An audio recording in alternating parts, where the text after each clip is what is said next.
Good morning, 5th grade. Today we're going to read chapter 8, Mightier Than the Sword. Before we start in, I want to talk to you guys about idioms.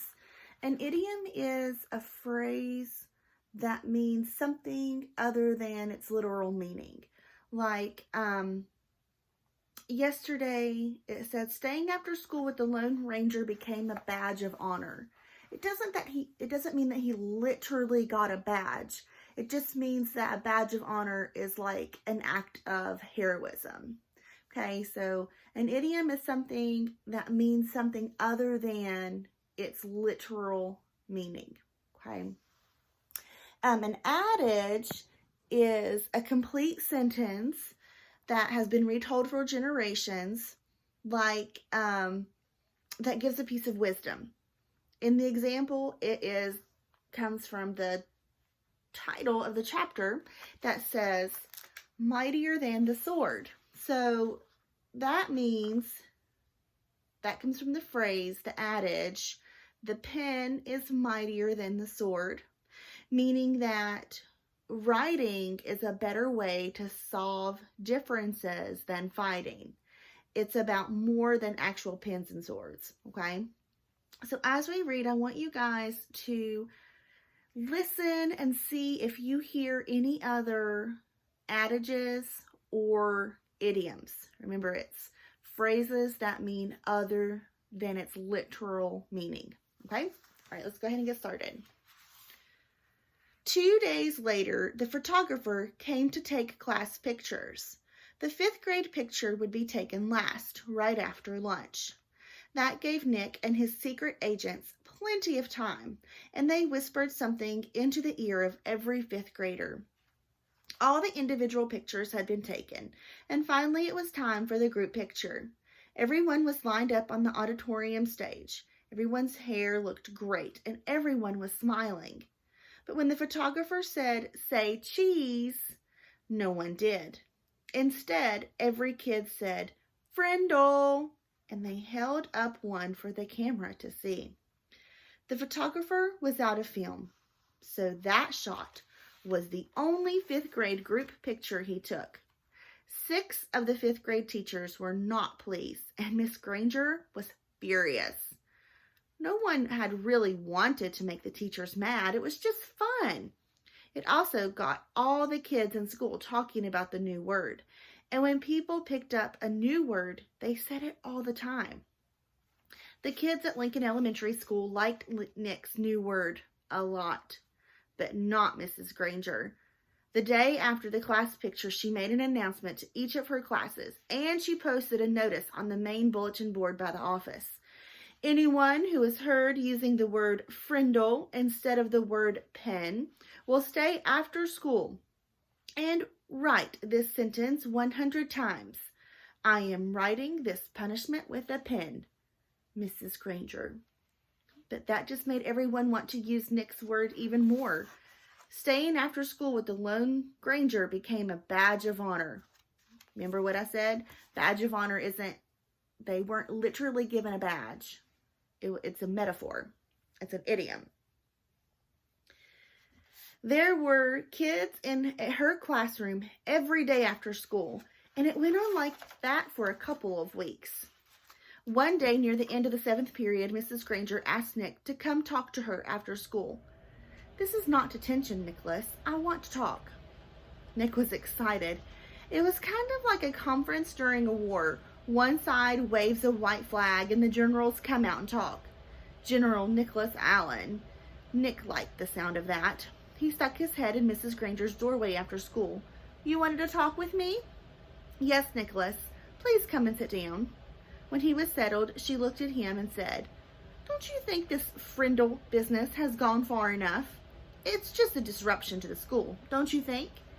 Nick swallowed. "But," he said, "I don't think there's anything wrong with it. It's just fun. And it really is a real word. It's not a bad word, just different. And besides, it's how words really change, isn't it?" "That's what you said." Mrs. Granger sighed.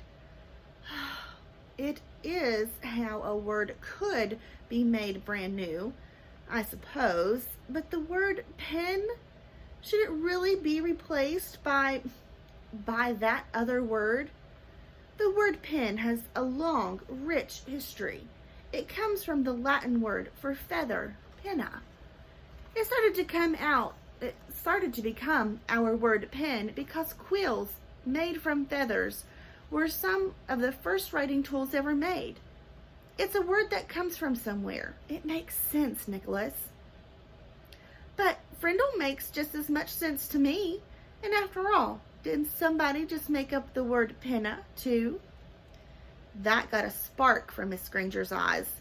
But all she said was, "Then you're not going to stop this." And Nick looked right in her eyes and said, "Well,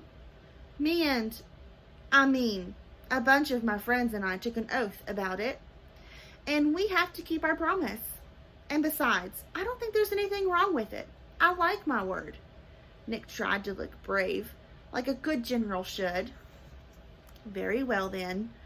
I thought it would end up this way." Mrs. Granger pulled a fat white envelope from her desk drawer and held it up. "This is a letter I have written you, Nicholas." Nick held out his hand, thinking she was going to give it to him, but she didn't. "I'm not going to send it to you like this until this is all over. I want you to sign your name and put today's date across the back of the envelope. When you read it, whenever that may be, you will know it is the same letter that I have not made any changes." This is weird, Nick thought to himself, but to Mrs. Granger he said, "Sure," and signed his name in his best cursive and put the date under it. Then Mrs. Granger stood up abruptly and said, "Then that is all for today, Nicholas, and may the best word win." There was a frown on her face, but in her eyes were different, almost happy. And Nick was halfway down the hall before it hit him. She likes this war, and she wants to win. Walking to school the next day, Pete had a great idea. "How about if we can get every kid in the whole 5th grade to go up to Mrs. Granger and ask, 'Can I borrow a Frindle?'" "You mean, Mrs. Granger, may I borrow a Frindle?" said Dave. "Got to use good grammar. Don't want to upset dangerous Grangeress." "Sounds good to me," said Nick. "She can't keep everyone after school, can she?"